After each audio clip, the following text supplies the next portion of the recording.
Hi, everyone, and welcome to Get Hired Live. I'm Andrew Seaman, the editor for LinkedIn's Job Searches and Careers. So welcome to Get Hired Live. It's always so great to have you here on Fridays.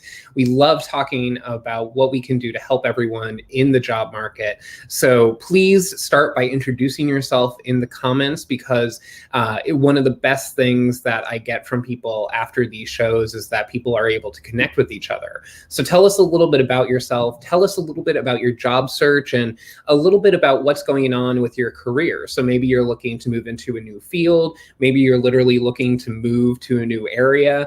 And then what you do is, once you see someone who maybe has shared interest or shared goals, connect with each other. And then maybe you could help each other with your job searches. You can look over each other's resumes. You could share contacts.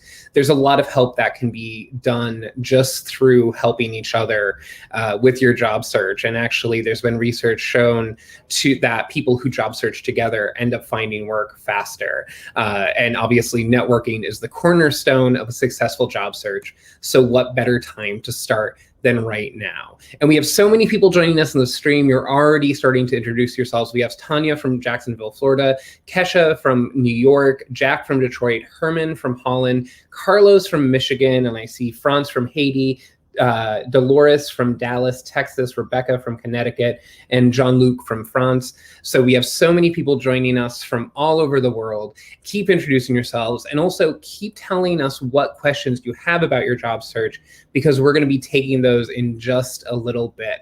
And we have such a great guest for you today. We're beaming her in all the way across from the Atlantic. So welcome to the show, Sonal Bahel. You are a career strategist and HR expert. So welcome to the show, and thank you for taking the time to chat with us.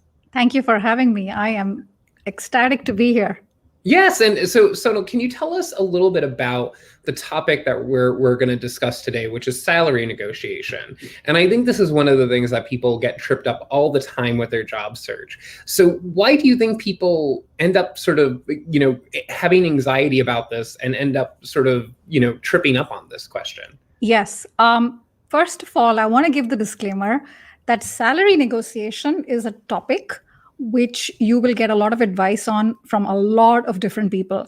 So everything I'm sharing today, I want to give this disclaimer. Take it with a pinch of salt. Take it, toss it if it doesn't make sense for you. But the idea is to share some universal truths. And a second quick thing I wanted to say is I've prepared something specially for today, a free downloadable, and I'll share it later. The reason I think, Andrew, salary negotiation trips a lot of people up is perceptions and reality, which are very different. And there is massive fear related to asking for more. Funnily enough, we are born fantastic negotiators. You look around with kids, it's a very natural ability. They have a fantastic sense of timing. They know parents' buying behavior, right? And I say they, we all used to be kids. And at some point it's subdued. So I want to talk about what we can do to address all of this so that people who are watching today, prepare the best way possible, because we're talking serious money here, Andrew. We're talking $500,000. So that's the bad news. $500,000. And if you're in a different part of the world, you can translate that into your local currency. This is the amount of money you will lose out if you don't negotiate. That's 1/3 of people out there who don't negotiate, if you compound it. And the other bad news, Andrew, is women. Women is not bad news. What is bad news is women don't ask. And I want to talk about 3 things here. Women don't ask because it's the fear element, and that's a big problem because of the wage gap, and also the fact that women live longer than men. So our money has to last us longer. And second, there's something called pink tax. Pink tax, Google it. Anything you buy in the supermarket or a hair appointment, you pay more than men do. And the third thing, which is the pregnancy penalty. Anybody who's had kids here, it's not always easy to get back. So it's more expensive to live as a woman in today's world. So this is the bad news. But we'll get to the good news and all the tips. Yeah, definitely. And, it's such an important topic because people change jobs. And this is a chance a lot of times for people to actually get a bump in salary when they Yes. switch jobs. Yes. And if you accept a lower salary or something like that, it can really set you up to fall behind your Yes. colleagues or even just in your industry in general. And we have Yes. so many people joining us. We have Lewis from South Carolina, Randall from Burbank, Valerie from Arizona, Jose from Peru, Ina from London, Clyde from San Diego, Shelly from Colorado, and Sophia from Berlin. And you're obviously joining us all the way from Brussels. So this is truly a global show. And I guess, let's jump into the topic. So what can people do to negotiate a starting salary that's right for them? And also our producers are putting that link to your website in the comments, so people can be watching out for that. Perfect. So the good news is negotiation is a skill that you can learn. Everyone can learn it. And I'm going to break this down into three. So before negotiation, like the formal negotiation, during, and after. So before negotiation is the foundation, and you got to get this right. We're going to start with the very first part, and that is related to your homework to understand what is your self-worth. You've got all the details out there. Online, you Google salaries in my region, you've got everything in there. You've got to check it out, understand it in a lot more detail. But my favorite thing to do here is talk to real recruiters in your field, in your industry, because they have very up-to-date information and they have access to things like Robert Half, Robert Walters salary surveys, and they can tell you what it is you can expect to make at your level. So the research is critical, because if you don't know what you want, anything will make you happy, right? The second thing I want to talk about is the fear. The fear is real, and I want to break this fear down into three. Why are we scared to ask for more? The first is, if I ask for more, they're not going to like me. That's not really true, because 82% of all recruiters or hiring managers expect you to negotiate. And yet only 1/3 of us do so. And I would say to the contrary, Andrew, people who are going to be going into roles like sales or procurement, etc., negotiation that's a great time to showcase your negotiation skills. If you don't, I would say you lose out. The second fear that people have is, if I ask for more, they're going to rescind the offer. They're going to take it away. And I can tell you that is extremely rare. That is not done unless there's, force majeure, big recession, or a crisis, or a pandemic, right? Or you didn't do things the right way. Maybe you were too they didn't feel like there was an alignment of values. Those are very rare things, right? And the third is, they'll say no. So what? It's status quo. They've already said no. If you don't ask, the answer is always no. So the second thing is fear, and you've got to get that right. So this is the before negotiation. I don't know, Andrew, if any questions before I continue? Is that No. I think keep going. And I think, knowing your market value is so important. And like you said, asking around is really important to get there. Exactly. So another thing related to homework is knowing your, I call it MAN, M-A-N, minimum acceptable number. This is based on the research you have. And you keep in mind, what is your operating cash flow? Think like a company. You're a company of one. What are your expenses? What's coming in? What do you need to have a good life, right? I'm not saying annual trips to Monaco. Be realistic. Know your MAN, minimum acceptable number. And I like to add a little 10% for contingency, and understand what your expenses are. So with this and with your research, you have a very good idea. So this is before. Now during, that's where the fun begins and the rubber meets the road and everybody's like, oh my God, how's it going to go? I would say the very first thing you need to keep in mind is you're on the same team. There's a lot of advice out there that says you're in it to win it, and you're elbowing, and it's like, oh my gosh, you got to get maximum value out of it, and you got to beat your opponent. Not really, right? They've taken months to find you. Like I, as a recruiter, sometimes I've taken 1 year to find someone, and I'm so close to the end, and I'm about to close the deal. Last thing I want is to see this fold. As a recruiter, my job is to make sure you're happy with the offer you receive. Your job is to make sure you're happy with the offer you receive. So you both have the same goal, if you think about it. Please remember to keep this in mind. I can't stress this enough. And second, during negotiations, and they give you an offer, take your time. Never, ever say yes or no immediately. Take it home, discuss it with some trusted friends or family, do your research, prepare a list of questions. And particularly, it's important to say that, if you're moving locations, different city or different country, the gross figure they'll give you will be like, wow, I'm so tempted to say yes. That sounds amazing. Yeah, but keep in mind, that's a very seductive looking figure, but, there's deductions maybe you didn't think about. So it's worth it to, spend time and, do the math on there. And this one is a funny one. Always be polite. Always say thank you, please. I understand. I understand this is not easy. Show empathy. I can't stress this enough. So everything I'm sharing today is in an acronym format, and that's in the freebie. A is always be polite, so you can anchor. That's another A, properly.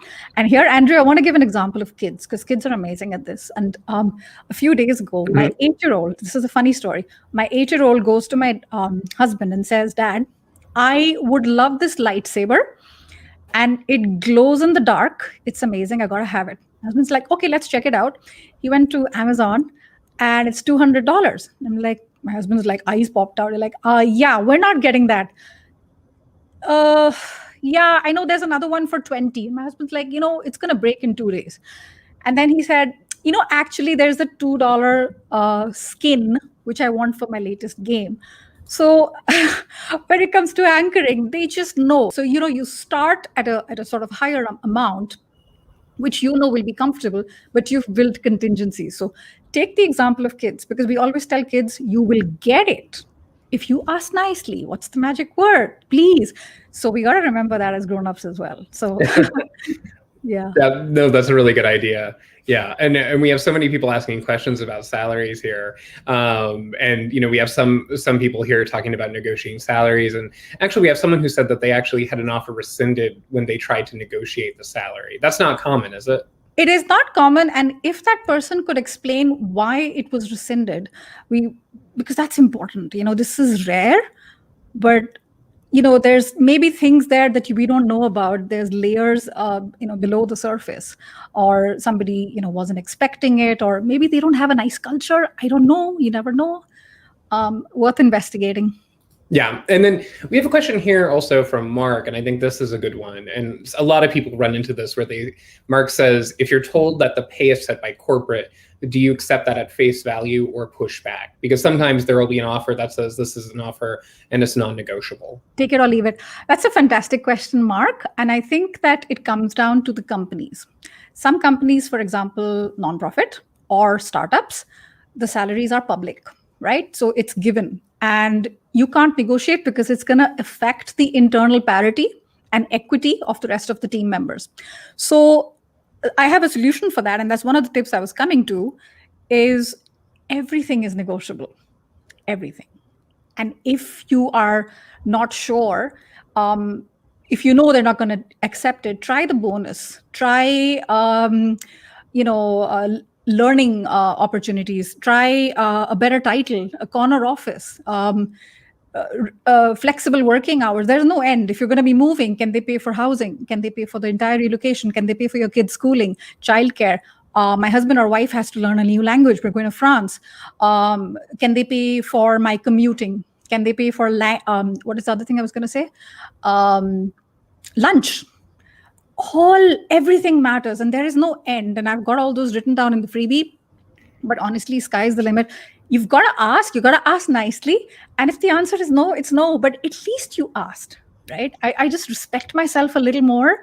Even at the airport, right? I'm like, can I get an upgrade? Like, it's really embarrassing, but you can see the flight's not very full. Can I get an upgrade to business class? Sure. And I'm like, whew, there you go. Asking and not asking.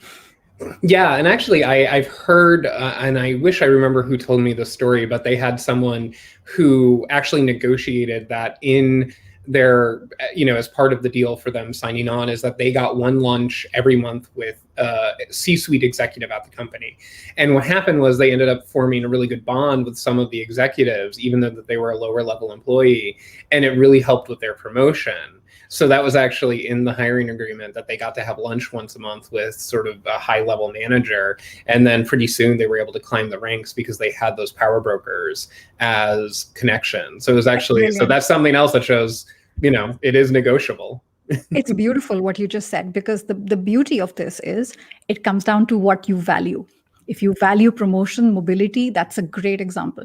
If you value, I love my work, but I also love my private time, you value flexible hours. There's no right or wrong. You got to do what's best for you and your situation. Yeah. And we have a question here from Lauren, and I think this is a good question too. Who do you recommend puts out the first number? There's a lot of controversy around this. And I think the people sometimes worry that on an application, it'll say, anticipated starting salary or something like that. How do you navigate that space? And should you wait for them to give you a number? That's a tricky question, because you're going to get 10 different answers. And you got to choose the answer that matters to you. I'm not an employment lawyer, but I do know in certain parts of the United States and maybe even rest of the world, there's certain questions that are illegal. This is one of them. What are you currently making? Now, there's no black and white for me, Andrew, but I do want to say that if money comes up very early in the conversation, particularly, I don't love it. I want to lead with, what is this role about? Because firstly, I'm not shopping, right? I'm serious. So I'm like, listen, I'm really excited about the position and I'm not here to waste your time. I'd love to discuss numbers when we are closer to an offer. Till then, I just want to understand the role a little bit better. You got to you can try this sort of technique and see if it works or not. But if they are aggressive sometimes, or, they don't take no for an answer, then I would say you can say, all right, based on my research of market data for my position, my function, my industry, my geography, I have seen and I have been approached for roles that range between X and Y. And X should be, I don't use the word should a lot, X should be your minimum acceptable number plus 10%, and then take it up. But I wouldn't start with that, and I wouldn't even ask if it doesn't come up in the conversation. So, hey, would you have any questions for me, Andrew? Yeah. So, how much does this pay? I'd feel like try not to lead with that. Yeah, no, I think that's a really good point. And the people I've talked to who, they're experts in negotiation and lawyers, they've often talked about, once you put a number out there, it's an anchor. So everything will be sort of go back to that number. Yes. And actually, we have a question here from Joel, who says that he lowballed himself in an initial interview, and they finally sent him an offer after 5 months because of the pandemic. They finally got him an offer, but now he wants to renegotiate. Yes. So is it possible to do that now that they've sent him an offer and he sort of lowballed back 5 months ago? Good question. We've all done that before, so don't be hard on yourself if you've lowballed yourself. However, when you receive an offer and when you have already signed, I don't know if he signed already, Andrew, but when you've already signed, don't negotiate again. I personally don't love it as HR or recruitment. I feel like that person, cannot be sort of, is not really trustworthy. But you can, if you've accepted it, then accept it. And then within 3 months or 6 months, you see your performance, you see you're making a big difference on the bottom line, on the top line, then you can ask and say, what is the process, for me to move to this grade? Focus on grade, leveling up, because that comes with more money, as opposed to just focusing on the money aspect. Yeah, definitely. And actually, speaking of sort of, possibly lowballing, we have a question here from Brianna, who says, I'm a college graduate looking for my first full-time job. I have about 8 months experience in my desired industry. What can I negotiate? And I think a lot of entry-level people, they stress about this because they may know what an entry-level position pays, but they may not feel like they need to ask for that, or they worry about that. So what is your advice for entry-level employees? Yes. A lot of entry-level grads or new employees have this notion that they don't have enough leverage to negotiate. And I cannot disagree more. At the end of the day, we're not all equal. You have a certain set of life experiences that distinguish you from everyone else. So, first of all, take advantage of LinkedIn. Oh my gosh, so many people do not do it even in 2021. Have a fantastic profile that showcases how awesome you are, your banner, your headline, your picture, your about section, etc. And the other thing is, you've done projects, you've done internships, you were, I don't know, a leadership role within the student council, or you had a very specific skill set and you were known to be a single point of contact for that. Show all of that, but not in a vacuum. Show all of that and how it is extremely valuable to the company. You've got to have a little bit of translate. You don't want your skills to be lost in translation. You want to show how all the awesomeness that you have is relevant to the company. And if the company is hiring entry-level roles, guess what? They want a fresh set of eyes. And you bring that fresh set of eyes. Everything that you think is a weakness of yours because you don't have enough experience, I want you to convert it into a strength. Yeah, I think that's really good. And obviously, I think entry-level employees, they always run into people who will sometimes underestimate them. And I always tell students and people who are just graduating, that is actually such a great tool for you to use, because you get to prove them wrong and you get to sort of shock them about how great you actually are. So I think that's really good advice. And we have a question here that talks about, how do you negotiate as a returning employee? And I think this brings up maybe a larger question sometimes about, if they have asked for your current salary or your previous salary. In the United States, at least, there are several states that have outlawed that. So they can't ask about what your previous or current salary is. And that's coming from Evelyn.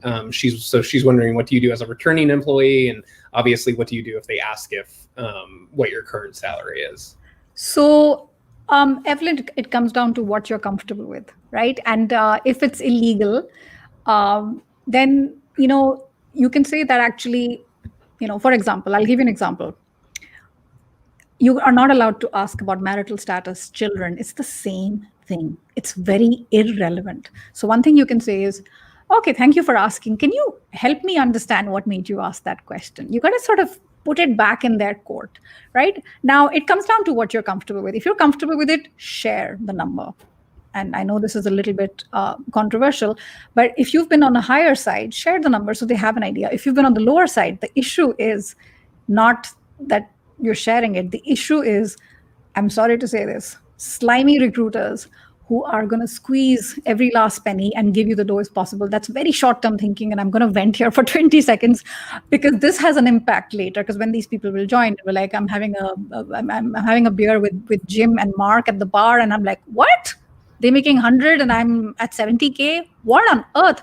So good recruiters want to make sure your internal equity is good. So to answer that question, Evelyn, put it back to them, and you can also then say, based on my experience, and you have certain skills. I have a detailed video on my YouTube channel on what to do for long-term unemployment when you're coming back.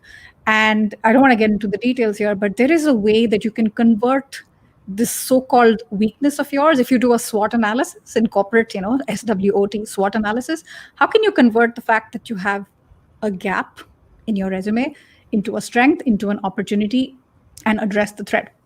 You can address the threat by saying you're not going to, your reason for taking the gap is done. Maybe you were unwell or, had a sick relative. The strength is you're different from everyone else. You've had a gap, and in that gap, you've learned certain skills, life skills, which are very valuable that others don't have. Yeah, maybe you just became a mom, for example, and oh my gosh, new moms, like CEO, right? Taking care of a child, catering, health, nurse, chauffeur, everything, but also organization skills, productivity skills, right? And how can you convert this into an opportunity? The opportunity, Evelyn, is you are available to join next week. For me, that's a win-win. When somebody looks competent, but they're immediately available as well. Yeah, I think that's really great advice. We have a lot of other people asking about career gaps, and so I think that'll help them. I saw Pratibha asking about that, and Majuba. Yes. So I think they'll take a lot away from that. And also, I think a lot of people who have career gaps, they tend, and I think anyone's just bad at self-evaluation. So a lot of people, they say, oh, I've been out of work all this time, but in reality, they've been doing stuff with Yes. their kids' school organizations, Yes. local community organizations. So it's not like you've just been necessarily sitting in the house all that time. You've been doing stuff.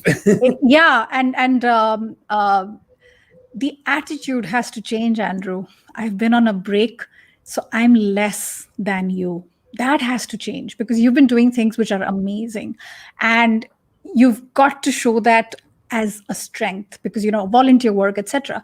And anyone who rejects you because life happened to you says more about them than it does about you. It's not personal. Yeah. And we have a question here from Janelle, who says that she's looking to change careers after age 40. She has an associate's degree. She's Black. She's a woman. How does she begin? And I think also there's a question of salary for people who are changing careers. So what's your advice for Janelle? Janelle, your best friends in the whole wide world are transferable skills. And you've got to firstly focus on the learning aspect and then focus on the transferable skill. Learning aspect, if they were to hire someone with less experience than you in that job, would they be able to do it for less amount of money? Probably. But if you have the necessary courses, skill set, etc., you can walk the talk, you use their language, then it definitely helps you. And the second thing I'm going to say is you have certain skills. Janelle, I don't know what you were doing before. So let's say you were doing X before and now you want to do Y. There's certain things you were doing in X, problem solving, and the new one says we need analytical skills. They're pretty much the same thing, tomato. Then the other one, the first one said excellent communication skills, and you've got something. So map it. There's a way to do it. And that helps you to build the messaging. The messaging you want is, I had this career. I was pretty fantastic at it. And this is the new career I want, and I can do it. And the other thing you want to do is, there's an expression there's a quote by Rumi. When you're setting out on a journey, never take advice from someone who's never left home. So talk to people who are already 2 steps ahead of you. Don't talk to people who will tell you this is impossible. Trust me, mindset is 80% of any job search or career transition. And instead, talk to people who have been there, done that, and who are doing today what you would love to do. Have informational chats, broaden your network, have a target, which is 2 coffee chats a day, be really have a proper agenda with it, and you're going to get there. Yes. And I think setting that goal, as you said, 2 coffee chats a day or something like that, I think that's one of the things that can keep people going during a job search when maybe they don't hear back from applications or they're not hearing back from other people. You could set a goal of saying, listen, I want to have 2 informational interviews a week or 2 chats like that. And you're accomplishing something, and it's actually going to get you really far ahead in your job search. So I think that's a really good piece of advice. And we've heard back from Joel, who is the person, I believe, who said he lowballed himself a while ago and he added more information. Yes. So he said he has not accepted the offer yet, but they reached out for a final interview saying they're ready for him to start next month and he expects an offer soon. So does that give him a window to renegotiate? Yes. Yes, just because you said yes verbally doesn't mean you're tied to it. Obviously, explain why, and you could say based on some new research that I've done or some market data. And Joel, maybe let's not lie here, but if you are having conversations with other people, that's leverage for you.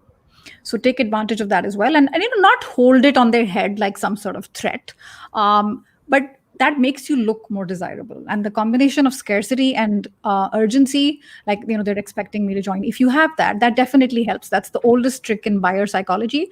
But yes, the short answer is yes. And I have a quick tip here because it's one of the tips that I didn't speak about. If you can, Joel, because let's face it, negotiation is uncomfortable. It is.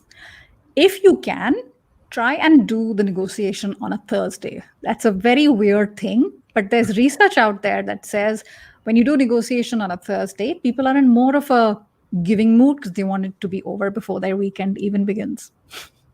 Yeah, no, actually, and also I always find Thursdays are just a really nice day because Friday's around the corner, and Exactly. Monday is the farthest point away. Do Really, not for you. do not start this on a Monday. And in fact, I have a bonus tip here. Somebody mentioned on my YouTube channel, Thursdays. I can't tell you how many people put in the comments, "Hey, listen, this worked. All your tips worked to the T, and it happened to be a Thursday." And one guy said, for me, it was even better Thursday after lunch because you don't want to talk to a hangry person on any given day of the week. So they are well fed, they're happy, and ask nicely. Joel, wish you the best. Yes, thank you. Yeah, I think that is such a good tip about not negotiating with a hangry person, hungry and angry. And we have a question. I think this is a really good question, so maybe end on from Kelly. And it's something that there's been a lot of conversations about recently. And she says there's a reluctance out there to talk about salary amongst coworkers and peers. How do we do research if there's a reluctance to share that information? And obviously there's been a lot of research and discussion lately about coworkers sharing their salaries. What do you think about this space? And is this something that you should ask your coworkers about, or how should that conversation happen? Yeah, no, that's a great question. I think it's very delicate. Sorry, what was the name? Andrew? Jelly? Kelly. I can't believe I said jelly. It's delicate. And Kelly, there is a zone where coworkers become friends. You have that friend, getting into that friend zone. If you're there and you feel comfortable asking, which also means you feel comfortable answering, then go ahead and do so. It's just that the world we live in today, like in the perfect world, we would all know each other's salaries. It would be public information. And a lot of companies do that already. They know that, startups, nonprofits, they do that. But in the rest of, corporate world, you have a lot of legacy, which means people were hired on a crazy number, which didn't make any sense. And maybe they're much higher than you today, right? And they may not feel comfortable sharing. So approach it with a bit of sugar and a bit of salt. It's a great resource if you think there is a trust element there, and you're also comfortable sharing what your own salary is. Yeah, I think that's a really good tip. And I think, you could probably judge your coworkers about how exactly that feels to them. Yeah. So I think that's a really good piece of advice. And Kelly, you can also ask, did they negotiate when they were hired? And that will give you an idea. And also, I think, when you're doing those informational coffees or those chats, those are also a really good way to ask, because those people, had been in your position at one time, if they are, a little bit senior to you now, and you could say, what should you expect in that role? Yes. And they could tell you what they made, or they could tell you what their friends made or something, or who their direct reports make. So that's a really good piece to sort of say, like, crack open the number game. Yes. Great. Yes. Well, thank you so much, Sonal. This has been really such a great conversation. We had so many people joining in on the chat, and I think a lot of people got a lot out of this. I hope so. Thank you so much for having me. Of course. And, thank you all for joining us, because I think, it's always such a great conversation, and you make really the conversation happen on your end too by listening and contributing your thoughts and questions. So thank you for stopping by. And, in case you are ever looking for some really informative content, always be sure to come back to the LinkedIn news page, because we have so much coming to you on a regular basis. And on Monday, actually, my colleague, Caroline Fairchild, will be talking about how corporate America is doing in its diversity efforts 1 year after nationwide protest in the US. So Caroline will talk with 2 experts about how to address racism in the workplace. And that's Monday at 11:30 a.m. Eastern time. And then obviously, we are here every Friday having these conversations about job searching and your career. So join us on Friday, because we have really great guest, Lindsay Pollock, and she is the author of the book Recalculating, and we'll be talking about navigating careers in the changing world of work. And my producers will be dropping in the link in the chat, so you can RSVP right there. And thank you so much again for joining us, and thank you for everyone who made makes the show possible behind the scenes. We have Gianna Carrington, Ellie, Wes, and Madison back there. They're the ones who make this show work and be possible. So thank you to all of them.